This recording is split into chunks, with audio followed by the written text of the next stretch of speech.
Саламатсызбы? Эгер биздин каналда биринчи болуп жатсаңыз, подписаться кнопкасын басып, каналга катталып коюңуз. Мен азыр кырдаалдан пайдаланып, Садыр Жапаровго түз кайрылгым келет.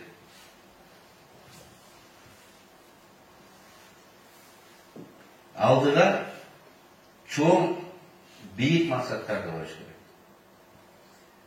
Ошолардын бири Кыргызстанды коммуникациялык тупиктен чыгарып, саясий, соода, экономикалык реалдуу көз карандысыкка жетишүү.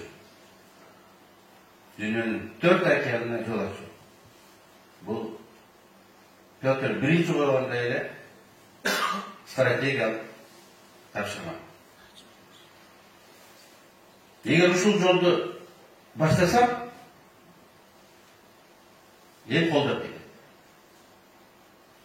Башка мамлекеттерге жакташы мүмкүн, жакпашы мүмкүн, бирок ел колдойт. Ел колдосо башка мамлекеттер, империялар дагы эсисе калат. Ел колдобосо жөн эле бир күтүп үйлөп койсо, президенттер түшүп калат. Мен кеңеш берем. Чоң проектин башташ керек. Ошондо элди да бириктиребиз, жерди да бириктиребиз, дух да беребиз. Мен Садыр Жапаровго апанын оппозициядан. Бүгүнкү бийлик оппозициядан. Бирок бул проектини колдосо, биз колдойбуз. Анча-мынча кемчилдиктер болсо, ал көз жадында калып кетет.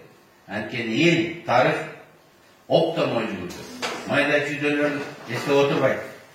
Чоң иш жасалды, адам ошол менен тартып. Эл дагы чоң иш жасалды, ошол менен дем алып шар жүрүп кетет. Майда барак ал унутулат.